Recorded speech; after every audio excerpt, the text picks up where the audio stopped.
Well, let's hit the mailbag. First question in the mailbag is from Jaron Hall of Fame, who asks, how can we compare consensus big boards year to year best? Pure ranking makes some assumptions about strength of class that don't seem to stand, but there seems to be no easy solution. Yeah, I agree. There isn't an easy solution. The best I could do is randomly sample same position players, and then survey a bunch of people who have contributed to the consensus big board over the years, which is sort of what I did with a quarterbacks piece I did. And then I could use that data to kind of get a rough score for players within the consensus big board. And then I'd have to tier the players based off of like how much variance there was in their ranking. And so there's probably a way to do it, but I would have to get more data. Otherwise, I don't think there's a really good way to compare consensus big boards from year to year unless you used post-draft information like how they ended up performing, which I don't think is fair. Well, let's go to the next one, also about the consensus board. Graham asks, with regards to your consensus board, is there enough data to compare the final consensus board scores with team success versus player development after, say, 3 years? So there's a lot of data on how the consensus board compares to the NFL in post-draft outcomes. There's not as much on like the question of if this team did poorly against the consensus board, how did they fare, down the line? So at the team level, no, but at the player level, yes. Anecdotally, at the team level, it seems to bear out, generally speaking. And I don't think this is true for people that I say have the best drafts. I think that one is that one relies on steals. And so that one's a little bit harder to, and I'll talk about that in a second. But the ones that rely on reaches, basically the worst scores, they generally, it seems, do a lot worse. That includes like the Patriots and the Seahawks, who've consistently ranked pretty low on the consensus board. And when I was first putting out the consensus board, people were like, these are good teams, Reef. I think there's a problem with the board. And I was like, maybe we'll find out in a couple of years. But, the years of data that I have do suggest that that's not really the case. And then years down the line, the Seahawks and the Patriots have had trouble getting a lot of value out of their draft classes from those years the consensus big board didn't like them. So again, that's an anecdote, but to me, those are the two teams that most consistently picked against the board and also had a lot of issues getting a lot of quality out of the draft classes. And then when the Seahawks kind of righted the ship relative to the consensus board, they started becoming more successful, right? Like the board liked the DJ Reed pick. It liked the Shaq Griffin pick. It liked some of the pick, like it really liked their draft class last year, like Kenneth Walker and Abraham Lucas. And I think, was it Charles Cross? I think, I don't know. It liked, Kobe Bryant, right? It liked Tariq Woolen a lot. And so it liked those picks, and it turned out to be probably the best rookie class in the NFL last year. And so anecdotally, there's something to say about the team level aspect of it. But if you take a look at the Pro Football Focus data and the over the cap data, so Pro Football Focus looked at wins above replacement produced, and that is an internal PFF metric based off of like millions of data points using on-off splits and stuff like that. And I was able to take a look at the work that Eric Eager did before he left for Sumer Sports, and I think it is genuinely pretty impressive. Like regardless of what people think about the PFF scores and the grades and how the statistics rank out, the wins above replacement stuff is really good. And I will say this, he started using the wins above replacement stuff to help produce PFF Greenline, which is their betting vertical. And PFF Greenline moves the betting market. I don't think there's a greater endorsement of how useful that stuff can be than that. So that I think you take a look at PFF WAR against the consensus board in the NFL. So first, the consensus big board does help predict the draft pretty great rate. If you take a look at a particular rank, let's say rank 100, and you take a look at that draft slot, say the 100th pick in the draft, there's an 80% chance that the 100th ranked player is drafted by that time. I think that's really cool. So I think that's good for predicting the draft. In terms of predicting outcomes, now PFF WAR does not do positional adjustments, which means the wins above replacement metric highly values quarterbacks. Their top 20 players in wins above replacement are all quarterbacks because they have the biggest impact on the game. When you get rid of quarterbacks, and so the board doesn't, do that kind of positional ranking. The NFL does in the NFL draft. Obviously, quarterbacks go higher pretty consistently in the draft than they do on the consensus board. There are obviously exceptions. I think that Will Levis this year is a good example. Malik Willis last year, both Titans are good examples. But when you get rid of quarterbacks, it's nearly identical in terms of wins above replacement. Nearly identical. I think that's insanely cool. And so when they disagree at quarterback, the NFL seems to be right. At other positions, it seems to be, from my understanding of reading these pieces, about 50-50. I think that's really cool. Now, you take a look at the over the cap data. Over the cap is a cap website, a salary cap website. And so they decided to, lean in on the things that they're good at, and they looked at second contracts. And at the top of the draft, picks 1 through 16, the NFL tends to be a little bit better than the consensus board. I think that that's probably driven by quarterbacks again. You take a look at the bottom of the draft, like picks like 180 on, the consensus board crushes the NFL. It crushes is strong. It's like a $300,000 per year difference. It's actually pretty small, but it's consistent through pick bucket by pick bucket. So, picks like 120 to 140, 140 to 160, 160 to 180, 180 to 200, and so on, all the way down to the undrafted free agents.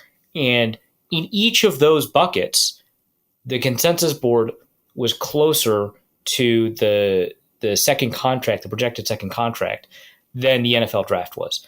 I think that's awesome. And I think that it tells us that so Brad Holmes, the GM of the Lions, just had a really interesting quote that I think sounds intelligent and actually is a pretty smart way of thinking about it, but is nevertheless incorrect. He said that people get locked. He talked about specifically a cognitive bias. Let me see if I can pull up the tweet because I want to get it. I know this episode is so long, James. I'm sorry, but I want to get it right. What we did last year with the draft episode is we split it in two, and so you're listening to part 2 of this episode right now with the mailbag. So cool. It's the same amount of editing for you, James. So I'm still sorry. But so he talked about a cognitive strain. So this is his quote. You got to battle the whole thing of people having minimal information versus people having all the information, which is us. He's talking about the Lions and the NFL in general.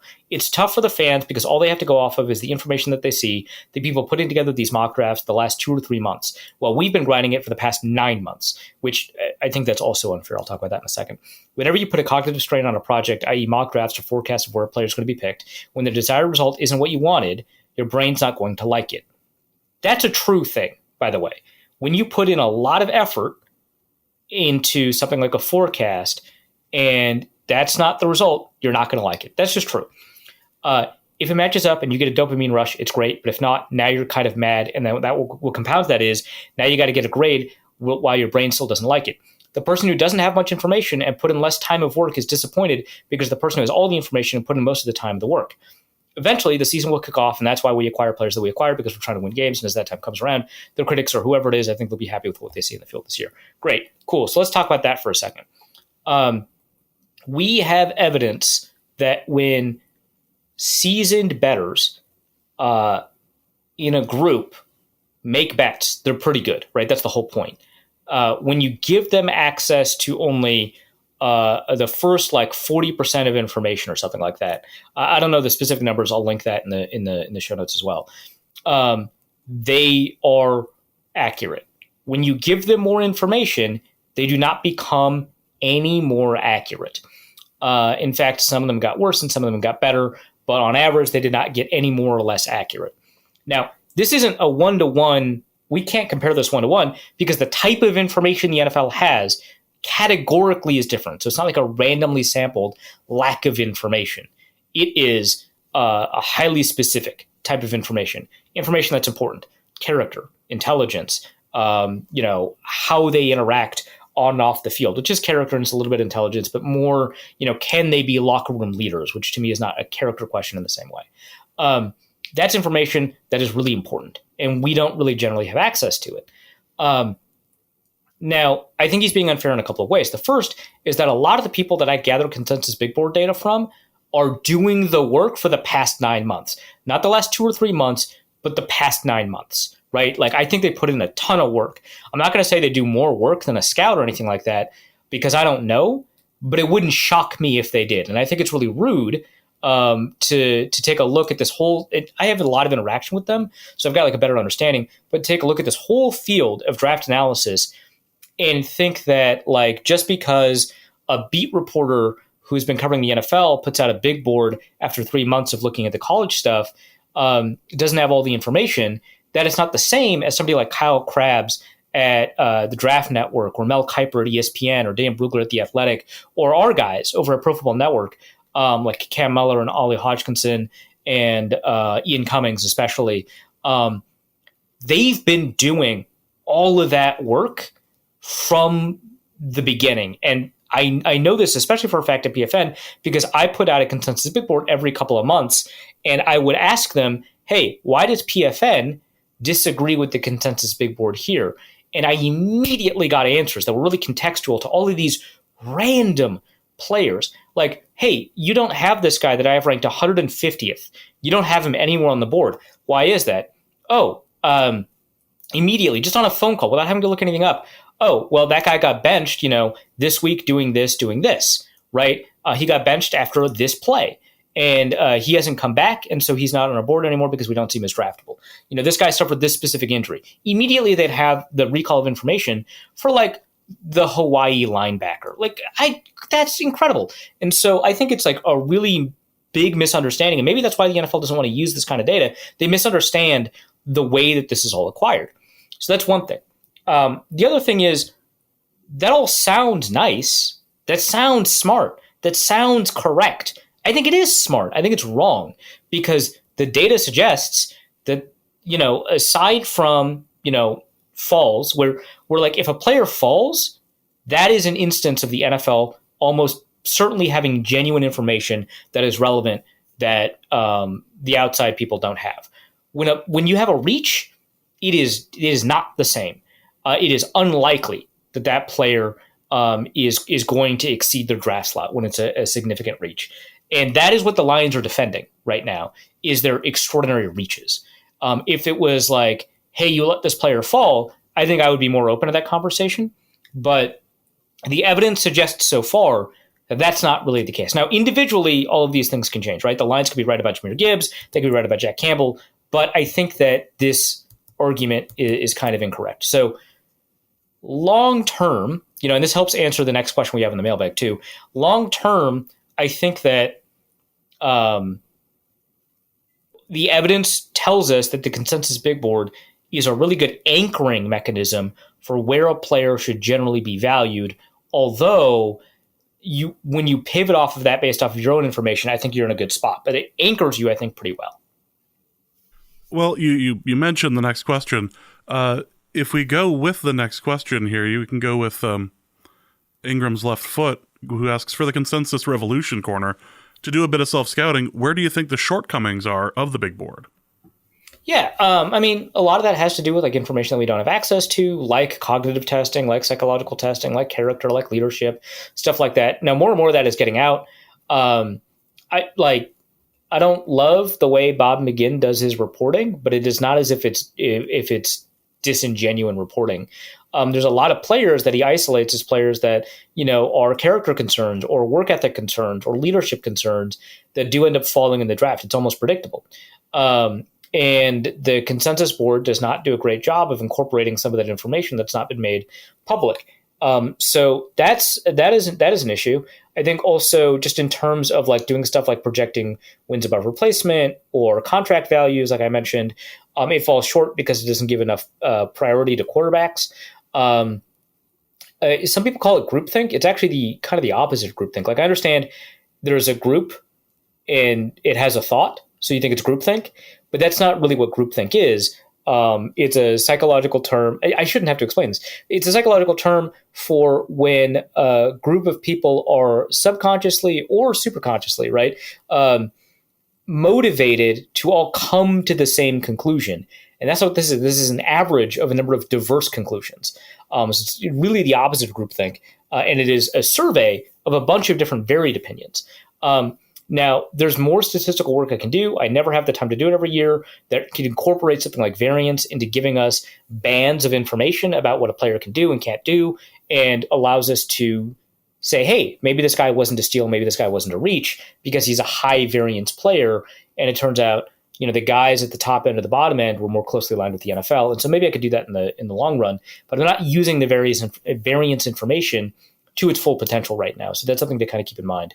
But yeah, and it's pretty late. Like the consensus board, it doesn't really finalize until the week of the draft, which is always very frustrating because a lot of the information it uses, they don't put out their boards until the week of the draft. Bleacher Report didn't put out their board until 2 days before the draft, and it's a big board. I want to include it. It's like 300 players. And so, that's not to call it Bleacher Report. It's probably best for them to do it, right? Because it drives clicks to have it 2 days before the draft. ESPN's very similar, especially with Mel Kiper's rankings. Like McShay's rankings are a little bit easier to access. But Kiper puts his out like 1-2 days before the draft. And so it's going to come out late. The best version of the board is going to come out late. And so we're not going to get a good understanding of who these players are and really investigate a lot of these differences. So there's a couple of things. And then the board always lags behind the NFL. Like if that Brad Holmes quote was about the rankings in January, he 100% would be right, because the rankings in January, how they compare to the NFL draft slot, egregious, right? It's just not very good. And a lot of the people contributing to boards are still catching up. So I think that is a weakness, is that you don't really get the information until like right before the draft. Well, next question is going to be from Paul, who asks, why Blackman over Ringo at 102? Do you buy the hype around Flores utilizing pace on the blitz? So that second one, hype around Flores utilizing pace on the blitz, really good blitzer, undrafted free agent. I don't buy it until he is clearly the third linebacker or something like that. It's just as an undrafted free agent, no matter how hyped you are, you're more likely, even the highest players on the consensus big board as undrafted free agents, they're more likely to get cut than they are to make the team. That's just what happens. So I don't buy that hype. Blackman over Ringo at 102. I think it's because Ringo is perceived as a zone-only guy. Blackman played a ton of man coverage at USC. That was the scheme. It was a ton of man coverage. The Vikings were expected to play a lot of off-man coverage in the Brian Flores scheme so they can enable blitzes. Keely Ringo doesn't seem to have the fluidity to turn as much as you might need in a man coverage scheme. And so you see him as a click and close, a drive zone kind of guy. And so a lot of people see him as a zone-only corner, despite his remarkable athleticism, because of that. So I think that's the reason. I don't love it. I think that he is probably a much better zone corner than he is a man corner, but I think he's still probably a better man coverage corner than Mekhi Blackman, even though Blackman's a better man coverage corner than he is a zone corner. I think that the relative specialties are, and I could be wrong. I mean, the Vikings have experts, right? That's the whole point. But I think that the relative specialties don't speak to the absolute differences in quality of play. So then again, the rest of the NFL disagreed that Keely Ringo should have been picked high. So, there's something there, but I think that the reasoning is like man coverage and versatility in scheme. Next question is from Alex, who asks, is it too early to be questioning if the new front office is any good at evaluating talent? Yeah, absolutely. I think it is too early. Them picking against the board a couple of times is interesting. I mean, they picked with the board, kind of with Lewis Cine and definitely with Andrew Booth, and against the board with Ed Ingram and I believe Caleb Evans. And so we can't use all we can use the board to say is, hey, it's kind of likely that they got this wrong. It's kind of likely that they got this right. We can't use the board to say this team is bad at this or this team is good at this. Right? Like the Eagles killing it against the consensus board 2 consecutive years doesn't tell us that they're good at it. That just tells us that they're aggressive about finding steals. That's what that means. So no, I don't think we have enough information to tell us this front office can evaluate talent, because we need to see how that talent develops. Next question is going to be from Josh, who asks, the Lions had the number 6 pick from the Rams, which is way higher than they could have ever expected from the previous season Super Bowl winner. They basically had free money to use in a trade to get up to number 3 to grab Richardson. Now they're going to be stuck in draft purgatory. Why? Because it's the Lions. I don't know what to tell you. And it's not, and I don't even mean like the Lions are historically bad. That's not my point. What I mean is the Lions are historically Dan Campbell, right? Like it's just that's who this guy is. The Brad Holmes front office is built around Dan Campbell getting Dan Campbell guys, and that's what he wants. He really likes Jared Goff, like as a person and as a leader.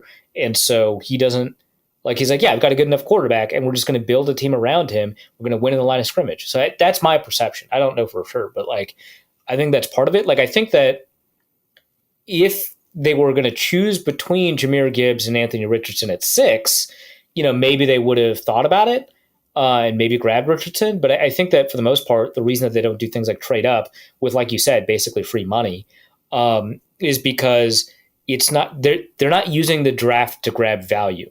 They're using them to grab who they think the best available players are, which, by the way, most teams say they're using a best available players heuristic.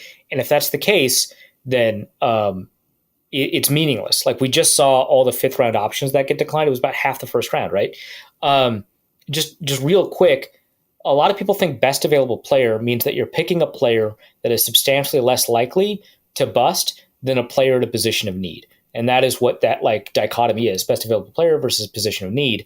And the thing is, no, all you would be doing here is, if your evaluations are accurate and all the information you have, that's all you can know, right? It's like basically, what if my senses are lying to me? It doesn't matter. You can't know, right?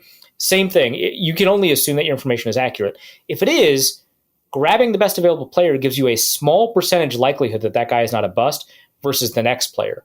And that small percentage difference in bust potential, let's say, is smaller than the win percentage of grabbing the right position or at a player that is going to meaningfully replace snaps for you. So like if you have 6 all-pro corners and the best available player that you have on your board is a cornerback, that guy is not giving you snaps. He might not bust. He might be a great corner. He might be so good at evaluating corners. That's why you have 6 all-pros. But you're not getting many snaps out of him, so you're not getting a good impact out of him. You should grab the guy that has a 2% more chance of busting that's going to see the field, right? And in this position, I don't know, it's like, in this case, you probably want a running back, but like at a quarterback, right? So like the Lions don't care. They want the top guy on their board. That's it. They don't really think about like how does this fit in later? They're going to be like, we're going to figure that out in training camp. We just got to get the best group of guys in camp. We'll figure it out from there. And that sounds appealing, and I just don't think it's smart. All right, next question is from Jeremy, who asks, give me a percentage of Anthony Richardson becoming a top 5 quarterback. Yeah, so I took a look at all of the quarterbacks that were drafted in the top 5 of the draft. I understand that you're asking top 5, in the NFL. But I wanted to take a quick look at the quarterbacks that were drafted at the top 5 in the draft, because that would be a good kind of comparison tool just to get a baseline for what Anthony Richardson could be. And taking a look at that, I found that the odds are not bad for a top 5 quarterback in general. I'll take going all the way back between 2011 and 2020. So this does not include, obviously, the last 2 years of drafts or obviously 2023.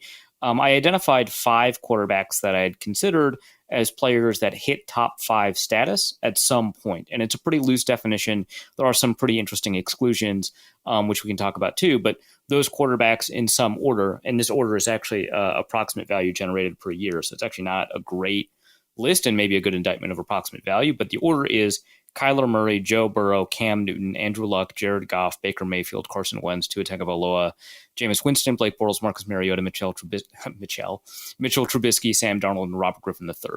Now, the 5 that I identified were Burrow, Newton, Luck, Tagovailoa, and Griffin, who at some point hit top 5 status.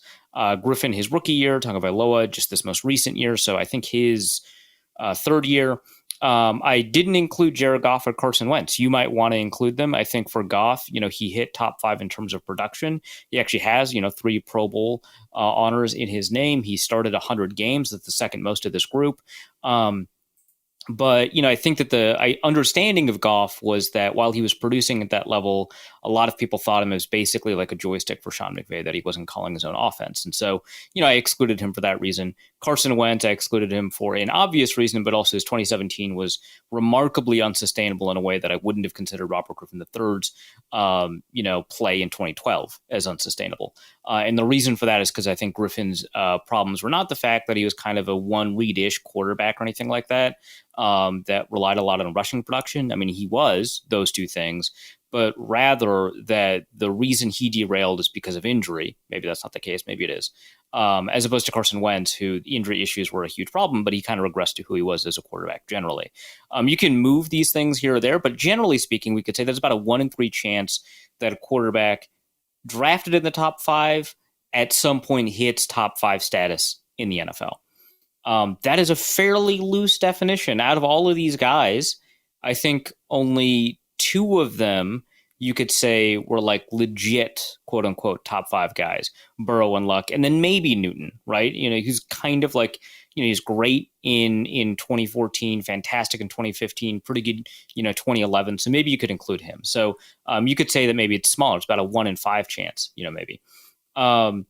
That kind of brings us to kind of the question of which of these quarterbacks were coming in were raw and which of these quarterbacks coming in were considered polished. We might consider Andrew Luck to be considered polished. Somebody like, Jared Goff considered polished. I know the way that people talked about Carson Wentz, he was considered polished. I didn't think so. Again, obvious reasons, but, let's throw him in that bucket. Jameis Winston, he was a high interception quarterback, but his football IQ was supposed to be, specifically his football IQ, was supposed to be pretty high up there. Sam Darnold was considered pretty polished. And then there's upside guys, Murray, Newton. I should throw Tagovailoa into that polished camp. Bortles, Mayfield, Robert Griffin. I would say that the top 5 hit rate for the guys that are pretty polished versus pretty raw is about 50-50 in terms of guys that you might want to throw into one of those elite buckets. So let's say that Richardson. So I don't think that there's a bias one way or the other. Let's say that Richardson is kind of more in that unpolished end, more in the Cam Newton end. But Newton did hit that at some point to some degree. So I would say that the odds are not all that different. I think that his odds of at some point hitting top 5 consideration are about 1 in 3. His odds of being a top 5 quarterback on a persistent basis, like we kind of consider Burrow and Luck, and maybe hopefully we'll consider Tagovailoa, those are obviously going to be lower. Maybe what would this be, like a 1 in 7, 2 in 14? So maybe like what's a 1 in 7? It's 14%, right? So maybe it's about half that, right? Maybe it's about half of yeah, actually, 15% or so odds, 16, 15% or so odds of being a persistent top 5 quarterback. I don't think that's bad. And I think it's a little bit higher because I think he's a little bit more polished than his general understanding or his profile is. I defer you to listen to the Athletic episode on Anthony Richardson with Nate Tice and maybe...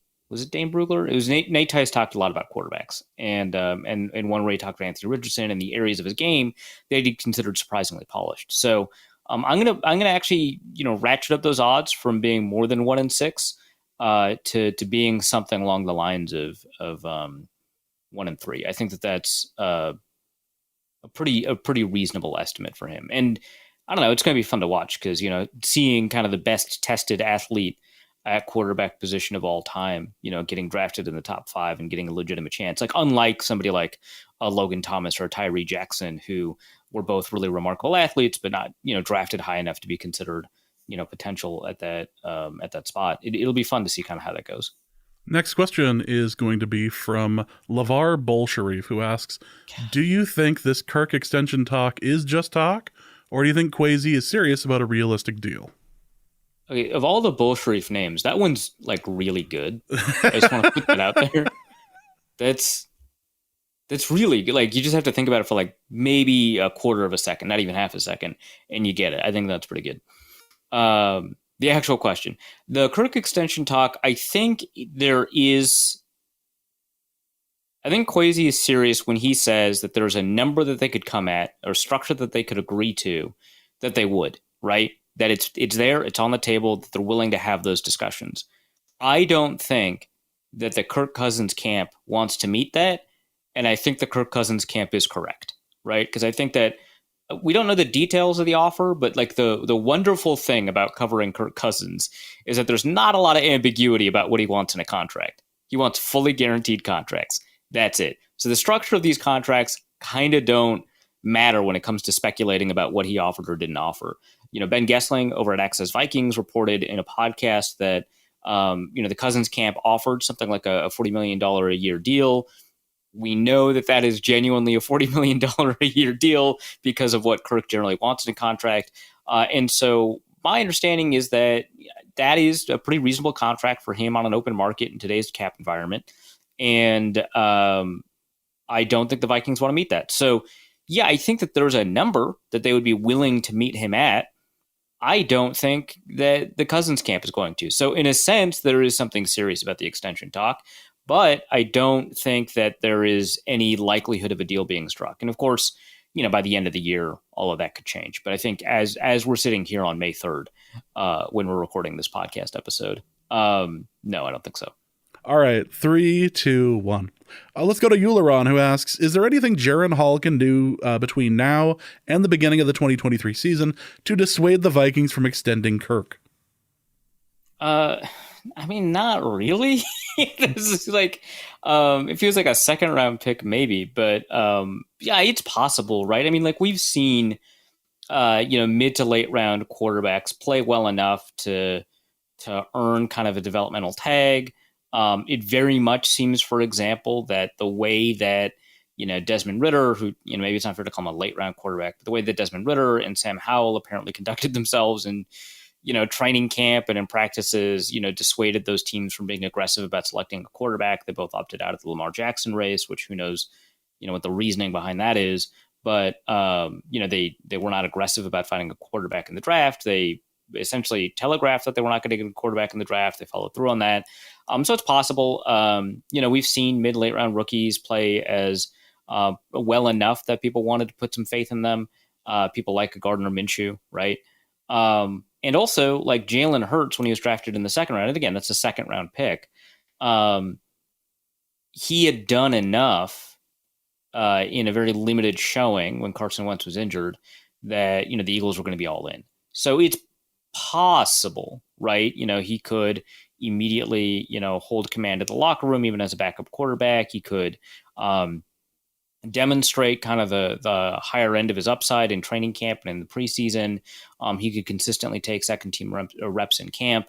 It is possible that he could do that, right? If he's nailing all of his throws and stuff like that, they're probably not ever going to bench, Cousins for him. But it's possible. But that to me is on like the 2% likelihood that is, because first he has to even have the talent to be considered that.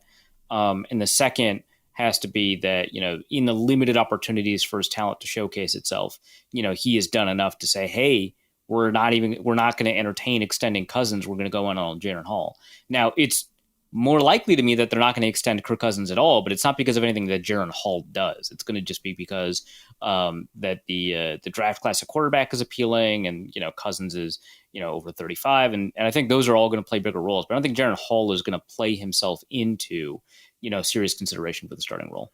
I mean, we all remember what happened with Matt Flynn signing his big deal, and then Russell Wilson walking in. So yeah, it's always possible for like a mid-round, late-round guy to just take over. It's possible. It's not going to happen. You are not going to be spared from the Kirk Cousins extension talk this year. I'm sorry. This is just what's going to happen. But Ojibwe Pun asks, did the Vikings win the UDFA round? It looks like they signed number 1 and number 4 on the consensus board. Yeah, I talked a little bit about all the UDFAs in our previous episode where we covered the draft class. And, I went into some detail on a couple of the guys that like really interested me. I will say, though, that there's kind of just a lot there generally that's kind of worth, digging into. And so I talked a little bit about like Andre Carter and Ivan Pace. I mentioned Malik Knowles pretty quickly. But like I always think that when you grab a kicker in UDFA, you don't necessarily need to look at their kicking stats in college to see if they're going to be any good, because that just kind of doesn't track. It's pretty important to understand that, specialist training in college is pretty abysmal. And this is kind of one of the few positions where you get most of your technical development once you're in the NFL. And so if he's got kind of the tools, and it sounds like he does, if he's got kind of the tools, he could meaningfully compete for the kicking job. I will say, Alan Ali, the center slash guard from TCU. I think he was ranked like 319th or something like that. I had the specific number in the previous episode, but he was ranked really high and was just a cutoff from the consensus board, which typically only features the top 300. I think that he has kind of the power and athleticism to do some pretty good stuff. He did really well against the Browns nose tackle, their 4th round pick. I think it's a 4th round pick, Siaki Ika, who is like 335. He's super powerful, and he's got kind of the athleticism to make it to the second level. So he's a guy that I kind of like and I'm kind of interested in. I mentioned Jackie Chen from Pace really quickly. First of all, phenomenal name. That's just A+. But second, he's a guy that didn't appear on my January board, my February board, or my March board. And he only appeared on my April board when I was able to include a bunch of like 500, 600 player boards, right? And so it was really difficult to, get a good read on this guy. But, what I was able to read about him, I kind of liked. He's got like 34-inch arms. He's got the size at 6'5" to play tackle. He's got the weight and he's got the athleticism. Playing at pace, obviously, he just didn't have. By the way, I think they're called the setters. So that's the pace setters. This guy's named Jackie Chen from the pace. I just want to how is this real? But it seems not. Yeah, it seems this is about as weird as it. Like the Chat GPT is really trying right now. Yeah, right. The script writers, the writers are on strike. We're having to rely on Chat GPT right now. Yeah, it's there's a lot going on here. But my understanding is that he's somebody that has like some interesting potential. I mean, he started for a long time. You would hope that at like a small school. And he demonstrates kind of a higher level of technical capability than you'd expect from somebody with like a small school background. But yeah, he's got, the size, the athleticism, the speed, and he's got some level of technical capability. So he's somebody I'm kind of interested in. They grabbed a cornerback in undrafted free agency that I'm kind of interested in, CJ Colden. He was all Big 12 honorable mention. He had decent pass production, I think 6 pass deflections and 4 interceptions, I want to say. He tested really poorly, but is like on field, which kind of matches like a lot of the Vikings draft class. His on field athleticism seems to be a little bit better than his testing. So that's kind of like another one where it's like, hey, let's kind of check out what happens here. So I think that this is probably one of the better undrafted free agent classes. Now, mind you, like the Rams brought in 24 undrafted free agents. So they probably ended up with a better free agent class than the Vikings did. But the Vikings did, like you mentioned, have the number 1 and the number 4 player on the consensus big board sign with them. So that's all pretty big.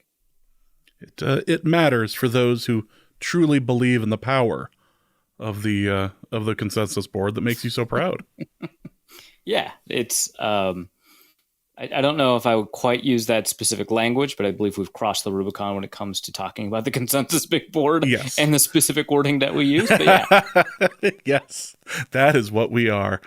Mad Hatter 006 asks, are we a better team than we were a year ago? God, that's tough. Losing like cornerback Patrick Peterson, losing Eric Kendricks, losing Dalvin Tomlinson. I know that like losing Adam Thielen doesn't sound that big, right? Especially when you get to replace him with a 1st round pick. But that one's actually kind of tough to figure out, right? I would say probably the only issue is if the 2023 Vikings played the 2022 Vikings, I would imagine the 2023 Vikings are more likely to win, unless it's a close game, in which case, obviously, the 22 Vikings would sweep. But the problem is it's all relative. Like every team, generally speaking, got better. Very few teams got quote unquote worse. The problem is the ways that these teams get worse is often unpredictable, right? Like I don't know if this is the year Harrison Smith falls off a cliff. Last year, I didn't know that Adam Thielen was going to fall off a cliff, right? I mean, you've been saying it for so many years that when it actually happened, you were kind of surprised. Yeah, I was. I was kind of early on banging that. Not quite as early as banging the Tom Brady falling off a cliff drum, but I was concerned about Adam Thielen's age and specifically his like history of back injuries. But touchdown regression candidate. Touchdown regression candidate Adam Thielen, who did finally regress. But yeah, the team I would argue is better, but they might get fewer wins because they benefited from like a lot of luck. I think that's the best answer. All right, let's go to Bob the Bull Sharif, who asks, with time moving forward, more and more coaches are able to see and utilize the special skills provided by a mobile athletic quarterback as opposed to forcing them into a traditional drop-back passing game. How do we force the NFL to, as a penance for all the athletic QBs ruined that way, make Kirk run the triple option? That sounds like it rules, especially because the Vikings do have the backs to back it up now. I think that you have to like institute like a limit on the number of passes, right? Like there's no way that the Vikings wouldn't try to get around whatever rule changes that you'd implement to get Kirk to be a drop back passer. So I think you'd have to basically say, hey, you can only throw the ball like 15 times a game. I think that would be it. That'd be the thing. Yeah, that's how you do it. And like at that point, then the Baltimore Ravens and the Philadelphia Eagles would just absolutely dominate the NFL. Yeah. Jack asks, a wormhole opens in the Vikings facility and Kirk Cousins of all the things that in. have happened to the Vikings over the years, that probably, I don't even know if that's top 5. Yeah, that top 10 for sure. But like you'd still be in the outside looking in, like 6 or 7 there. Right, A wormhole opens in the Viking facility and Kirk Cousins is pulled in. Out pops T-Jack, Gus Frerotte, and Christian Ponder. Which quarterback leads our team to the most wins this coming season? Amazing question. I would put Christian Ponder last.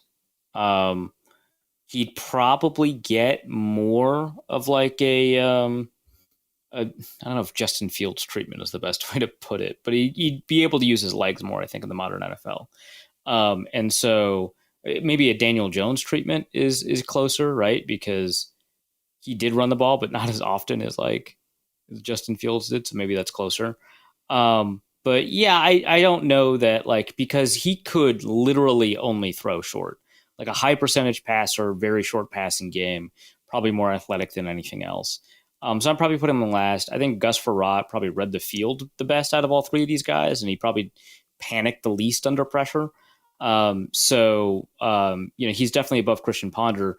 But I'm just going to take T-Jack, jump, throw, and all, just because the modern NFL prioritizes the deep pass a little bit more than it did when T-Jack was playing, which, by the way, rip T-Jack. I'm glad that the wormhole revived him. And you'd be able to kind of use his full athletic skill set instead of just trying to make him a drop back passer. So I think it's probably T-Jack, Frerotte, and then Christian Ponder. So in the order of the question, but that is a tough scenario. Here's not a mailbag question, but just a question about T-Jack's throwing, because people have made fun of the whole like jump throw thing for years. Why was that such a thing? There have been talked like at some point, like I know I've said before, if I could nail his feet down to the ground, I would have, because you knew that it was going to be a pick like every time he did it. Yeah, I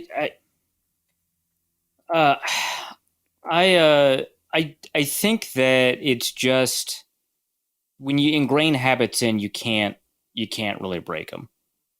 That's just kind of what it is. Like that, like it's really tough when you're panicking and stuff like that. It's a bit like when they brought in Minnesota Twins players to try to teach Christian Ponder how to slide. Just like, we have to teach you. We have to like save your life here. Meanwhile, Kirk Cousins is absolutely not going to, because he refuses to give up. So let's go to Bridge over Teddy Water, who asks, for a Reefs let Quasi cook corner, if you had to describe one or more draft picks as a kitchen gadget, what would it be and why? Reliable like a stand mixer? One note like corn cob holders? Discuss. Someone has to be a microwave here. um, okay, so I think that it's so I actually the problem is by the time this question was over, um, I had already decided that Dwayne McBride was a meat tenderizer for like pretty obvious reasons, uh, and and he's a good candidate to me at microwave, right? Because as a thumper of a back, as like a bigger back, he gets better over time. You just need to heat him up. That would make sense, but I think that we have to give him the meat tenderizer one because it just like feels soft in the opposing defense. So I think that that's a good one. Meat tenderizers tend to be pretty fun, but they tend to have a limited utility. So I think that that actually fits really well. Um, and I don't know if there are any real unitaskers on this one, right? Maybe Jaqueline as like a run stuffing defensive tackle, especially more of a three technique versus like a one technique.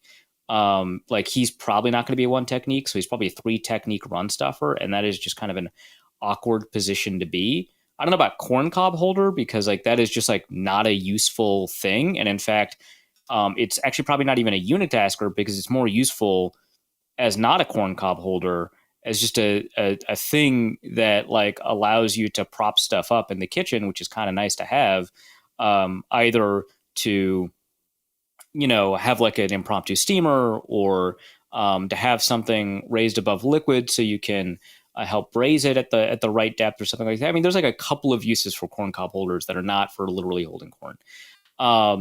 But as a unitasker, maybe Jaqueline Roy fits. Maybe like a garlic press, right? Like there's not a ton of uses for garlic presses because they're too small for like smashing like potatoes or anything like that for mashed potatoes. And you probably want to use a ricer for that anyway. But if you're cooking with garlic a lot, the garlic press, despite being a unitasker, which I also use for ginger, so it's not precisely a unitasker, has a lot of utility within that pretty limited range, but it's limited by size, right? So I think that one kind of makes sense. I think that Jay Ward is probably the most versatile of all of these potential kitchen gadgets, and so I don't know what the most versatile item in your kitchen is. I would say maybe like a stainless steel skillet, because you can use that for if it's deep enough for frying, you can use it for sautéing. Obviously, you can put it in the oven for either broiling or baking, or just roasting. There's like a lot of ways to use that. And then the thing that I really like about stainless steel skillets, I mean, this is not the primary use case, but this kind of showcases the versatility, is if you need to have something pressed down on something, right? Like if you need to smash a lot of burgers at once, right? Or if you need like weight on a tofu press or something, it's the perfect candidate for that. And you just, put a bunch of stuff on top of it. Or you can, like a lot of people will sometimes for like a spatchcock chicken that they need to flatten out in the oven, will put like a brick wrapped in tinfoil. You can just replace that brick with the stainless steel skillet. So I think that in terms of versatility, Jay Ward's a stainless steel skillet. And in the right circumstances, both Jay Ward and stainless steel skillet are weapons. So I think that kind of works out pretty well. I think Mecky Blackman is probably a vegetable peeler, but like a paring knife vegetable peeler, not a vegetable peeler, because if your defense is run the right way, there's a lot of use you can get out of an undersized player / kitchen gadget like Mecky. I keep saying Mecky Blackman. And just like a paring knife is limited in its initial use cases, you can find a lot of uses for a paring knife, and they tend to stay sharper longer because people don't tend to use them very often, which has its own utility. So I'll say that. Jordan Addison, I think he's supposed to have inside-outside versatility. He's supposed to produce right away. He's really nuanced and technical. To me, that's just a chef's knife. It's one of the most important tools in your kitchen. Jaron Hall, a backup quarterback. What is a backup quarterback in the kitchen? That one's tough. I think... Well, it's the cushy job. It's the cushy job. It is a cushy job. And you don't really care about it until you absolutely need it, but you don't use it that often. It's not a kitchen gadget, but like the back burner on the stove would absolutely be something there like you that. go. There you go. Because those are lifesavers. Yep. Right? When you're overwhelmed, but you just never think about it. They never get used. Yeah, I like that. That's good. Yeah, that's the what did Jaron Allen say when he was talking about the back burners? It's like, you know those burners that you use when you're making pancakes? You need to keep them warm? Yeah, those. Like that's the back burner. So that could work. Absolutely.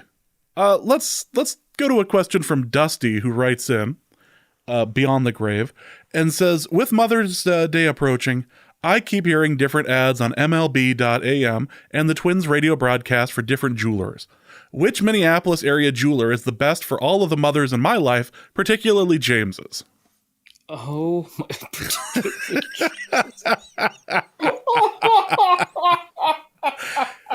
Dusty is salty because I have a Hall of Fame post in the Discord where I referenced his mother.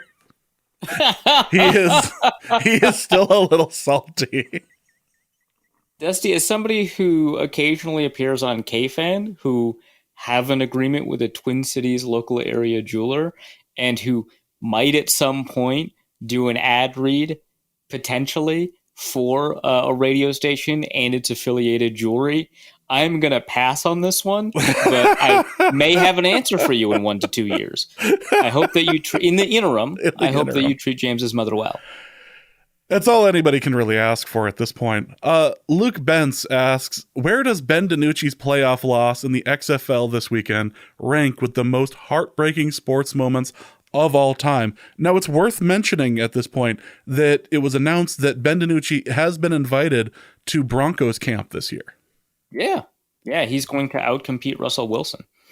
Actually, that might not all be all that. Yeah, there is a scary element of possibility here. Yeah, they're financially pot committed. However, it is a rookie minicamp invitation and not a training camp offer. So it's like the odds are like beyond low. So I'll say that, but it is heartbreaking. It's up there. It's pretty heartbreaking. It's not as heartbreaking as when the Philadelphia Stars lost in the USFL championship game last year because Case Cookus was playing lights out and then got injured during the game while they had a lead and then they lost the lead. So that to me is more heartbreaking. With those two games, though, I can't even think of another NFL game that's remotely as heartbreaking. I mean, as a Vikings reporter, somebody who covers the Vikings, it just there hasn't been a lot of heartbreak over the years, going all the way back to 2008 when I first started following them. So I can't really think of anything as comparable as that Case Cookus game. Yeah, clearly the Vikings, if anything, have shielded their fans from heartbreak over the years. Yeah, no, I think so. I think that they're well known for that. Jesus. Logan Bolsharif.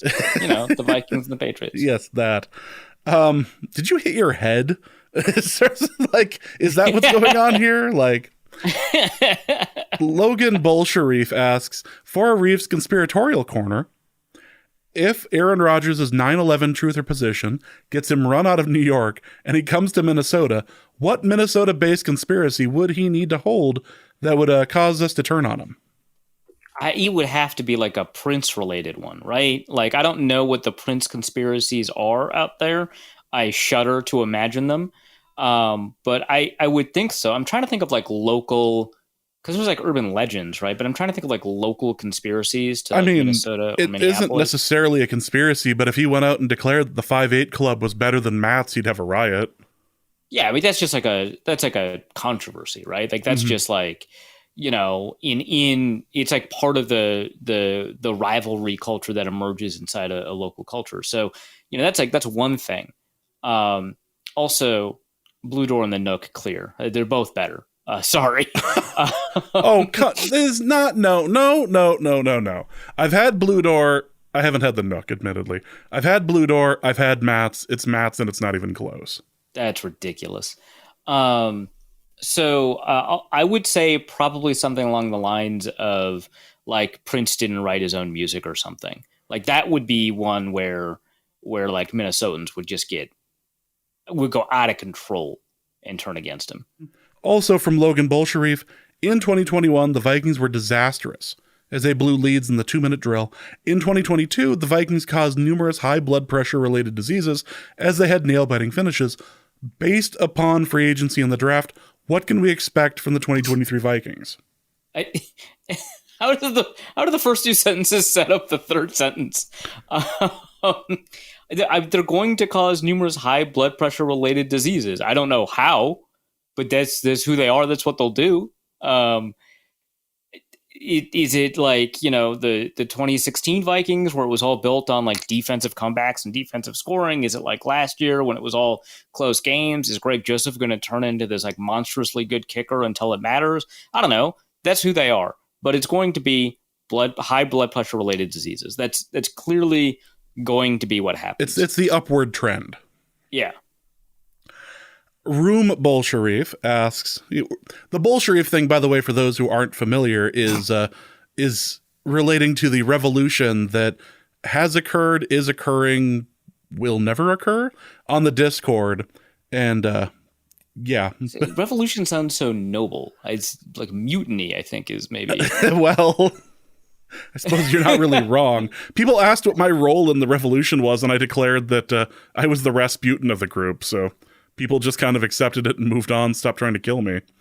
Room Bolsharif. Is that historically what happened to Rasputin? Yes, that is exactly. Listen, I listen to that Rasputin song every time we record just to test out my equipment. So at this point, sure, why not? I never make it to the third verse, so he's probably fine. Room Bolsharif asks, for a Reef's anime corner, which anime will a young player who saves us be named after? And it can't be Akira because it's already taken. Okay, so first of all, I don't know anything about anime. I've never watched an anime in my life. All I know about anime I've picked up from just like random chatter on the internet, what NFL players will say. I've never heard of it. But from those conversations with NFL players who are into whatever you call anime, I guess, I would say probably Dragon Ball. So for a long time, we had a bunch of players coming into the NFL named after Shaq, right? And he played for a long time. It makes sense.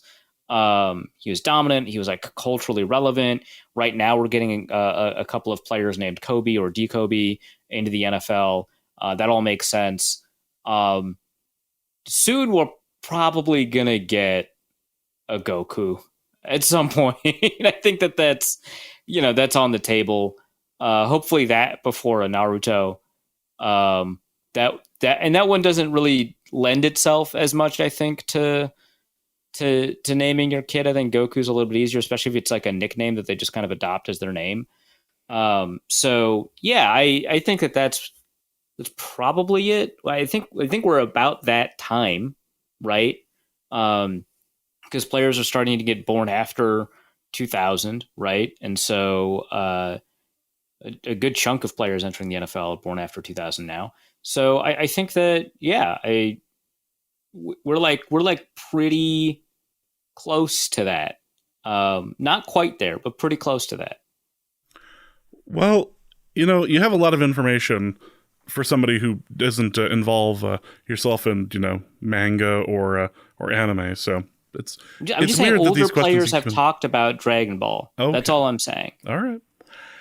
Kyle Slaby has two questions. First, for a Reef's longboat of Theses Corner, Harrison Smith, Daniil Hunter, and CJ Ham are the last remaining players from the 2017 roster. In fact, besides the front office personnel, most of the organization is completely turned over. At what point can we say that this organization is past the hurt of 38-7, and it no longer matters as this is no longer the team that experienced that? I mean, I don't think that if you walked up to a Vikings player and said 38-7, that anything would happen. Right. I think all of the pain of that phrase incurs itself upon fans. Right. That's it. And I don't even think like most people who encounter like weird Philadelphia guys that say 38-7 aren't bothered by it. So that's not the issue. The issue is the Vikings' persistent problems with, winning championships, right? Like of meeting like fan expectations, the expectations that they built for themselves, even though fans always kind of protect themselves against, the kind of team the Vikings are. It is the pattern that's the issue. It is not an individual event. And so will another one emerge? Maybe. I feel like 2022 was kind of that anyway. I don't think people felt as devastated by the playoff loss against the Giants as like, the loss against the 49ers or that Eagles loss or anything like that. But it is just this pattern that presents the problem. And with every recurrence of the pattern, a whole new set of Vikings players are imbued with the curse of the franchise. And so in that way, like it sustains itself. So yeah, I would say that the specifics of 38-7 or whatever, the actuality of what the Vikings are, that is persistent. Kyle Sleeby also asks, for a Reef's manga corner. Oh, come on. I am considering starting One Piece. With over 1,000 chapters contained in over 100 book volumes, the One Piece Odyssey is one not to be taken lightly. Especially I'll take your word for it. Especially when one factors in the price of these books. My first thought is using a library system or doing an online membership to something like Show and Jump, but there's nothing quite like owning your own personal copy. Where do you draw the line between ownership and digital copies of manga you enjoy, and how does that conflict with your need to feed your family due to mounting cost of consumption under capitalism? Wouldn't Monkey D. Luffy, maybe, prefer I acquire digital versions of his epic elsewhere? It's a trap. I'm not going to correct your pronunciation. Yes, I was trying to trap you. I wasn't being terrible. Okay. So in my quick Googling of this tale, this comic, of which I'm entirely unfamiliar with, my understanding is that this character, Monkey D. Luffy, is a pirate. And so I just feel like in the spirit of things that you would pirate it just feels like it like duh, right? So I think that you should pirate it. Or not should. Because we don't advocate illegal activity. But like in the spirit of the question, right, which is, wouldn't this character prefer I acquire digital versions of his epic elsewhere? I would say that the character would advocate you pirating it, sailing the seas on the internet, as it were. I would never recommend that, but that is kind of how you would go about doing that. And I would say that there are benefits to digital ownership under a subscription model, which I assume is what you meant when you said something like, what'd you say, James? Show and Jump? Yeah, something like Show and Jump. But the problem is that under a lot of these models, you don't own any of that stuff in the same way. Just like a lot of people have had their iTunes library deleted before iTunes changed the ownership model. And they can just take stuff away from you when you open the app. So their license can update and say, hey, we're not going to provide, backlogs of this or anything like that anymore. I mean, the terms could change and you no longer have access to that. So digital ownership is precarious in that way. Physical ownership is not usually. It's getting weird. So I would say that you would want to acquire some digital ownership that is a little bit more persistent, which in the spirit of the character of the series would be to find an alternate means of acquiring digital copies. Now, a physical copy would be nice, but like you mentioned, sounds pretty expensive. That's something that you could maybe, I don't know, ask for your birthday or something like that. That sounds like something you should not be spending a lot of your own money on. But I don't know, you win the lottery or something, you get it. It feels like the physical copy stuff is like a luxury at that point. Leon Smorgasbord asks, as a resident NIU alum, and I think I'm alone here, Assuming Chad Beebe is Adam Thielen 2.0, ignoring the fact he shared almost nothing with Thielen, outside of the glaringly obvious, who will be cut to make room for Cole Tucker, a.k.a. Adam Thielen 3.0? Okay, so of all of the undrafted free agents I mentioned, I did not bring up Cole Tucker. Let me very quickly take a look at whether or not Dane Brugler has anything on Cole Tucker. Nope. He's listed as the 225th ranked receiver. I see here that at 6'1", 193 pounds, he ran a 4.66 40, which is not great. A 1.58 10 split, that's all right. A 6.91 3 cone, that's pretty great. A 4.23 short shuttle, whatever. 37-inch vertical, that's pretty great. 9.7 broad jump, that's whatever. So average-ish athlete. Okay. That's something. Let's take a look at how many yards he got in college. Let's just go to sportsreference.com/CFB and type in Cole Tucker.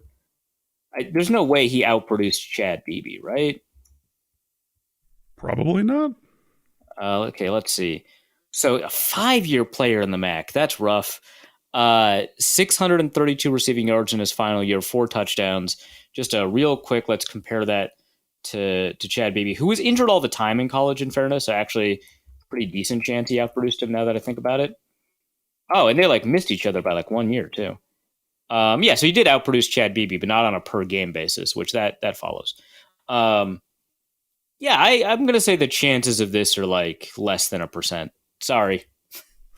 Probably not going to happen. Nolan Kaler asks, for Reef's Monarchy Corner, with the coronation of Charles III days away, what will a staunch monarchist, be looking forward to most in his new reign? What do you mean? What do you mean a staunch monarchist? Yeah, if I remember correctly, Justice was the one you accused of being a monarchist. And I was right. I don't remember the reason, but I was right. Packler's royalty, I believe, was your. 100%. Yeah.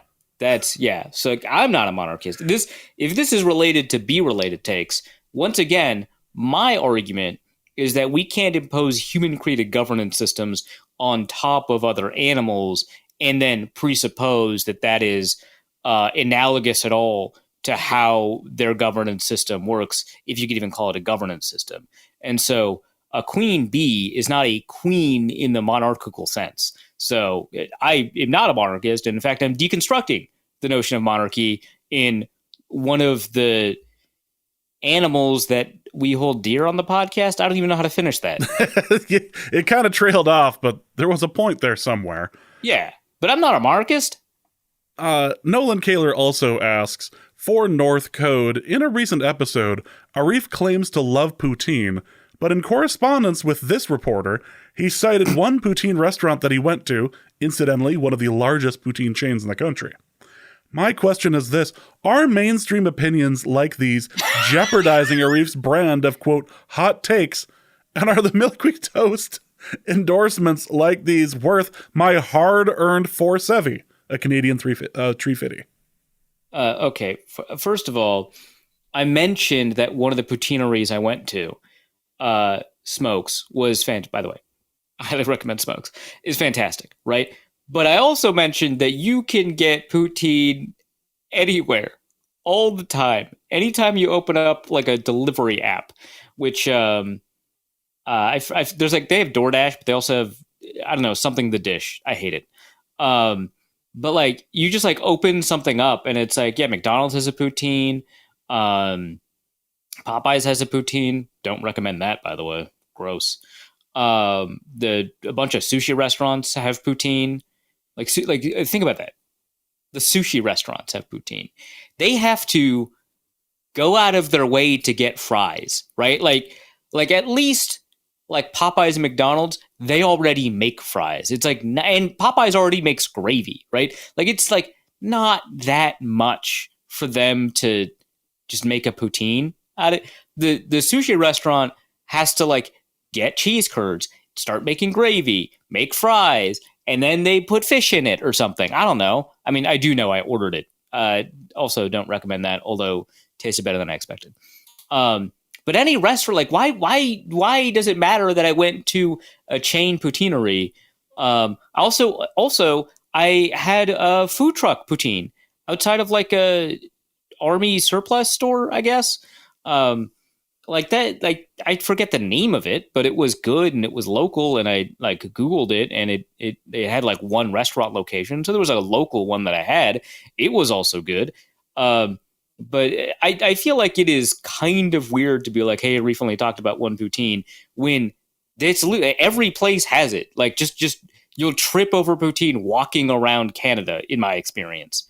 Like A&W has poutine. Like I come on, that is crazy. So yeah, I'm sorry that I mentioned a mainstream poutineery, but I would say, and actually I'm not sorry, I'm being sarcastic. And I would say that if you want poutine in Canada, it's totally fine to go to Smoke's Poutineery because A, they're good, and B, a place that like specializes in poutine, it turns out there is a wide gradient of quality when it comes to poutine. Especially a place that specializes in it is actually like pretty good at it. I think that's fair. So Kenneth Allen asks, I'll be in town for the next 2 weeks and I'm looking for food recommendations. Do you have any restaurant recommendations, particularly newer, from the last couple of years for restaurants? I mean, you're out here declaring heresy about Blue Door, so I assume the Blue Door automatically becomes on the list. Yeah, go to Blue Door. I think that's fair. Okay. So he mentioned a couple of restaurants that I named last time, and I totally forgot them. So I'm not gonna like bring up the tweet. So I might repeat myself, but I'll try to avoid the restaurants that I brought up last time. So places that I like in the Twin Cities, aside from the ones that I typically recommend, like Young Joni's, which by the way I recommend Young Joni's. Hi makes great Southeast Asian food. I really love Hi. They actually, when we went there a couple of years ago, they put like a pork floss on one of the dishes, and ever since then, we've been buying pork floss and just throwing it in dishes or broths every so often. It's really fantastic. If you don't care about spending money, if you want to spend all the money in the world, well, it's not all the money in the world. It's actually not as high as some restaurants, but Restaurant Alma is a pretty pricey option that I really very much enjoyed a lot. I've been talking to a couple of people here about like places to get Mexican food, and I've been to a couple of places around the Twin Cities, but I still can't beat El Taco Riendo in Northeast. Just really fantastic. They have all kinds of meats. They have like tripe, which I know it sounds awful. I recommend trying it once. They have lengua, which is one of my favorite meats. It's beef tongue. They do a really great job with it. Their chicharron tacos are incredible. Like it's not crispy. Like they like soak it, and so there's like this like interesting chewy texture to it that's really fun. So they make like crispy chicharron and then they soak it for the taco. Really just phenomenal stuff. I really recommend it. Revival in the Twin Cities is like really good. I mean, they're not like newer or anything like that, but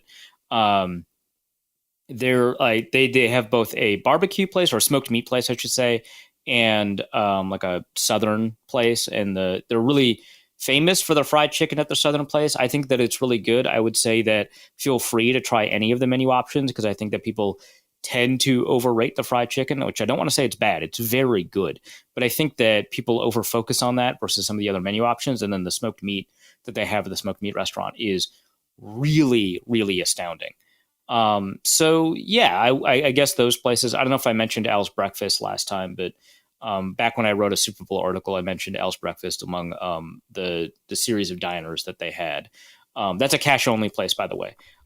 So you be prepared for that. Other diners, like there's one more diner in the Twin Cities I really like. Like I really like Ideal Diner. I really like Tiny Diner. Both of them are really good. But we've been eating a lot at. God, now I'm trying to remember the name. I think it is Ideal Diner actually. And we've just been enjoying that a lot. So I would say that people also really like High-Low Diner. So I just threw out a bunch of restaurants that are not the ones that I think I typically recommend. That should probably suit you, right? I don't know that all of them are necessarily like newer, but they're not on the list of restaurants that I typically. What was the name of the sushi place that we went to after the live show? It's blanked from my memory, James, because you ruined it. I did not ruin anything. We just happened to have parked in front of the place that it happened to have an occult bookstore in front of it. Was it Mai Mai? I want to say it was something like that. I think it's I just Googled it. I think it's Momo. Momo. Okay, that's what it was. That was delicious. That was really good. Just, watch your step. You might accidentally end up in an occult bookshop. Yeah, unless that's what you're looking for. Yeah. Kirk Donkadonk asks a question I've questioned before. Arif, why does the porn lady reply to all of your football media tweets? Now, I've actually thought this before, so the fact that somebody else it's not said like I have an answer to this. Like, I don't know. Rosie or Roxy or whatever.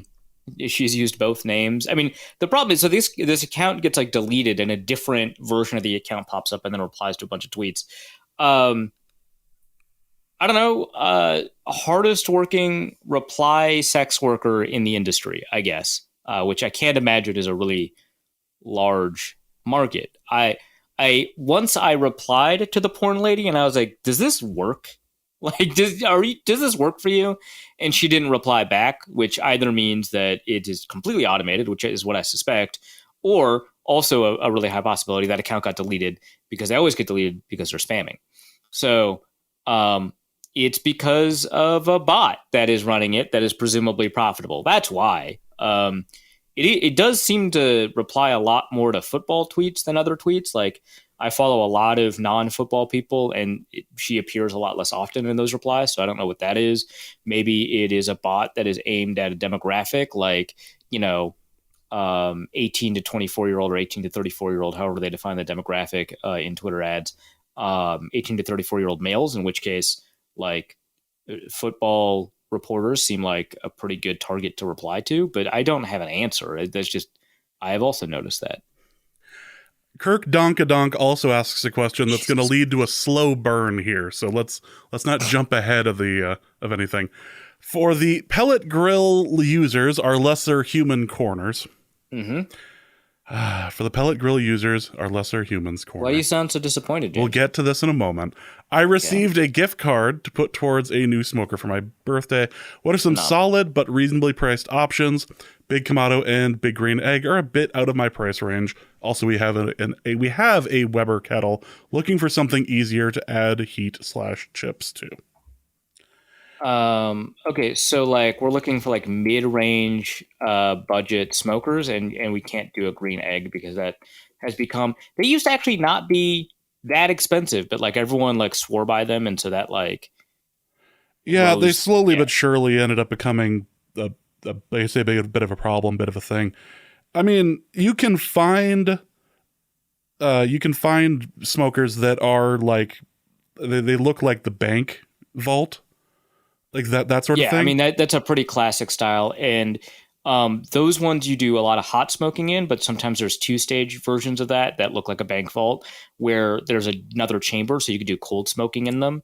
I think that cold smoking is like really interesting. I think you could do a bunch of really cool stuff with that. But I mean, honestly, like the Weber smokers are, like, I know you said you had a Weber grill. The Weber smokers, for especially if you've got like a budget under like $400 or something, the Weber smokers are like really good. Like they work. Like the ones that are kind of shaped like a bullet, or the actual those are nice. I know a few people who have those and really like them. So there's also, I love my offset smoker, and I wouldn't want to do something to not use that anymore. But you can get a nice offset smoker for fairly cheap. Because it doesn't involve all the additional electronics, it's just like cast iron. It's just, you're hauling it around and putting fire and wood into. I know that Dynaglow makes like a huge one that's under $300, so that's something to take a look at. But yeah, I mean, you've got like there's a lot of barrel cookers out there that, I mean, it's at the end of the day, like, it's a smoker. Like the range of quality is not enormous. And the more expensive ones give you finer control over temperature, give you multiple stages or chambers. They might get you better reliability because there's just more mass to them. And so they retain the kind of target heat a little bit better with less energy. But, for the most part, you're looking for a reliable heat-proof chamber. which is why like smoke vaults are like fine. So just kind of keep it in mind is that like the range of options here, as long as you don't go too cheap, are fine. And you can get really good ones for under 400. You can get pretty good ones for under 300. You can get some really, really reasonable ones for like 230, under 200 even. So, keep all those in mind. Well, let's end the show here and let's just call it good. No, I think there's more. I don't know what you're talking about. There's not another. I swear there's more. Specifically in this genre. Yeah. Okay. From Don from Ohio. Dear Arif and the Pot. Hi, this is the kettle. I was curious on your thoughts about wood pellet grills and what's the best way to cook crow on it. James, what's Don referencing here? Okay, so here's the pot. Yeah, so here's what happened. What had happened was that there was a raffle that was going on south of town. Mm-hmm. It was for a good cause. It was for like an elementary school thing. Yeah, sure. Whatever excuse you need, Jay. Being someone who is concerned about the committee or about the community, I went out and I bought a raffle ticket from them. Okay, and what were the prizes? There were a number of prizes. A lot of them were firearms, and I had no desire for that. But there were a couple of prizes that were intriguing. So you didn't want the firearms, which means that the ones you wanted were in a fairly narrow range of prize options then. I didn't want a firearm. I didn't want a couple things. But it was a bunch of things that were being donated by places like Cabela's, Shields, all that. And some of them were like Vikings tickets, and some of them were like Wild tickets and all that. So it was a pretty good group of potential items to grab. One of the items you could potentially win for this $50 raffle ticket for a good cause. For a very good cause, for a very worthy cause, was a pellet smoker. Oh, why did that come up? Why did you have to bring up the pellet smoker? You listed a lot of prizes. Why did the pellet smoker come up? Because I didn't win tickets to the Vikings or win tickets to the Wild or anything like that. Nope. I won the pellet smoker. So what you're saying is you got a good deal on a pellet smoker that you bought. I got a free deal for a pellet smoker. No, you spent $50 on it. I suppose $50. Yeah, $50. And I get a call from Shields saying, "Hi, we have your outdoor oven. We got your address from the people who did the who were a part of the raffle. So if you'd like, we can just deliver this by today." I had no idea I had won. First off. So I was already like surprised. When they say we can deliver this by today, did they specify what it was? Yes, they proceeded to explain that I had won a pellet smoker, and they were trying to arrange delivery of it. What was your reaction when you heard it was a pellet smoker? You know that moment in a film where like the camera pans up and slowly but surely just goes to the ceiling, and you feel like this is your cinematic moment? It was a bit like that. And I flabbergasted. Did you have like an audible reaction over the phone? I laughed. I did laugh. Okay. I am if I do anything in this world, it's laugh at the absurd things that like happen to me or that I'm a part of. So I absolutely stepped out of my body for a moment when this is one of the dumbest that really, this is how it happens. Because I called this years ago. That I was going to get lazy and just go, you know what? I'm tired. I'm just going to do this. I'm just going to buy a pellet smoker. And you did. You betrayed your principles and you paid $50 for a pellet smoker. So, like the concept of main character syndrome, right? Where like people think that they're like the protagonists of reality and that everything that happens is like is related somehow to them, either it's to them or for them. I feel like our podcast is the main character of reality sometimes, just like yes, how it coheres into the world around. Like the bits that happen should not, like, okay, a guy that you bag on that is like the second overall pick in the NFL draft that you make fun of just because of the school he went to, that ends up playing at an MVP level, should probably stay pretty good for a while. Like the odds are that once you get there, that guy's probably good. And he wasn't, and it was perfect for the pod. It was perfect for the podcast. Or like when the Vikings sign essentially a sixth string quarterback just to have a camp arm because all the other quarterbacks have COVID, and that guy has a funny name. That guy should disappear from the football consciousness in like a year and a half, right? Like I'm trying to remember, like no one talks about that Iowa quarterback from way back when, James Vanderberg, right?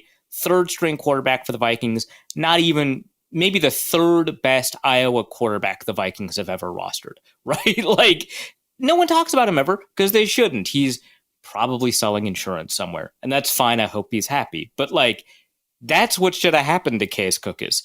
But he keeps on insisting upon himself. Like, why does the podcast get bits that why is Ben DiNucci still relevant? That's crazy. I just picked the James Madison quarterback, right? I was just like, yeah, Ben DiNucci, he beat NDSU. He's my favorite quarterback. That should have been it. It's like, that's it. And yet here we are. So now in my backyard, under a very nice case that was also provided, because they delivered it assembled. So it wasn't like I could just like, oh wow, like take the box and go, okay, I'm gonna go sell this on like the men's group or whatever. Like it came assembled. So I'm just like, really? So I have this. I have yet to use it because I've been busy with work and it's been cold. But like, I have to. It came with pellets. The thing is, you have to take video, right? Like the first time you use it, you have to. Yeah, I probably do. Like I understand, James, that we maybe a little bit too often turn your life into content. I turn my life into content. Like, even without the pod, but yes. It's us, right? Like, you yes. do it, I encourage it, it's great. Like it would, I would not be surprised that the fact that we do this to ourselves results in a slightly higher Patreon take, right? Like, I'm just going to put that out there.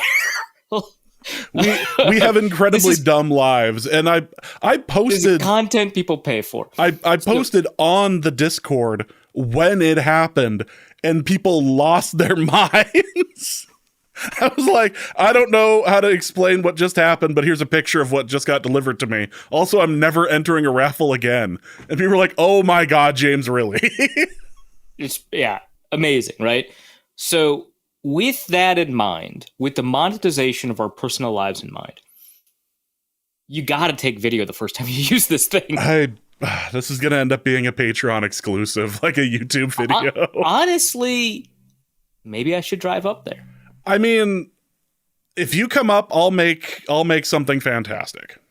Okay, that we're doing this. I just got 2 weeks PTO at the end of May. Let's figure out a time. All right, let's do it. This will be dumb as hell.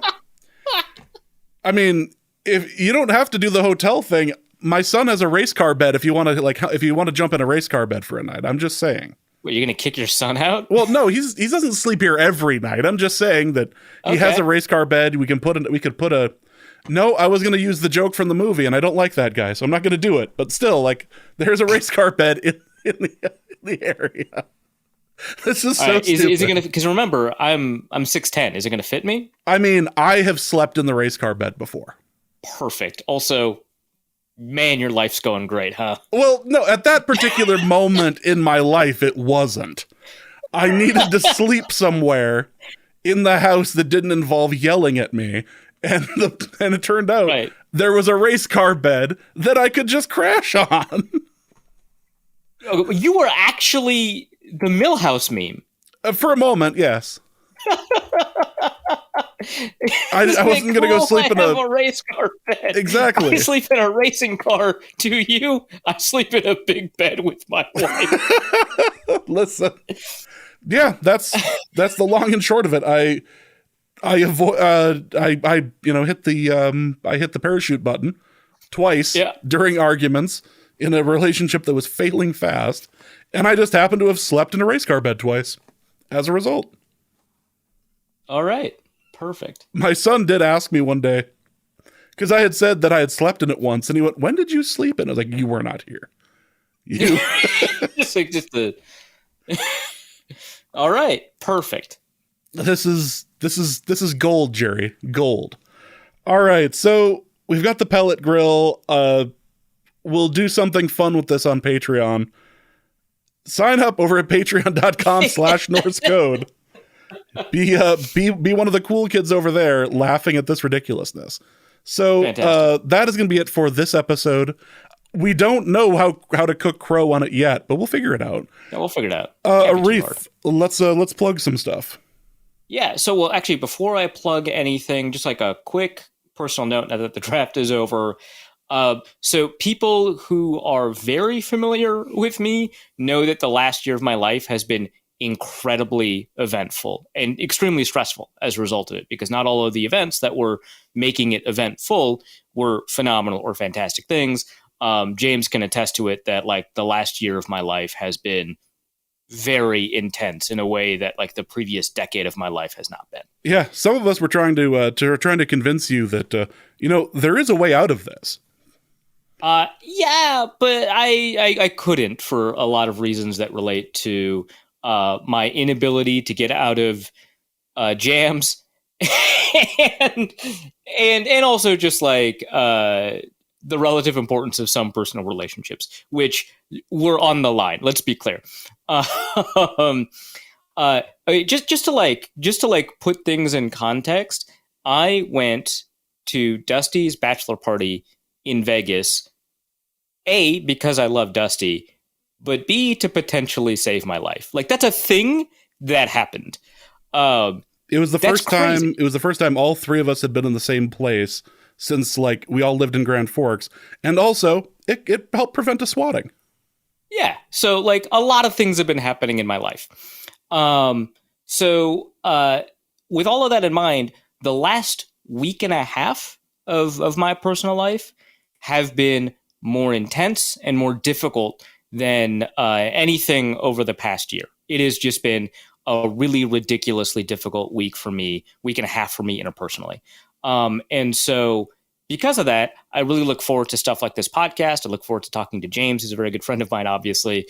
But also I really appreciate the fact that, I have this platform and that people respond to me and that people have fun with the stuff that I do and send me really nice messages and stuff like that. Just a couple of things have happened just in the past week and a half that have made this week probably one of the most difficult weeks I've had in a decade. So I really appreciate all the support that you all give me. It really means a lot. I do this like maybe once a year where I talk about like, how much, the listeners mean to me and stuff like that. And it's always very genuine, but it really hit home, this week. And so I just wanted to say I'm going through a lot. It's really difficult for me in a lot of different ways, like emotionally, mentally, physically, actually, financially. There's just like a lot of stuff going on. And so I really, really appreciate everything that you all provide for me, even though like in theory, I'm providing free content for you. In a lot of ways, when I mentioned in the last episode that the podcast is therapy, it kind of is.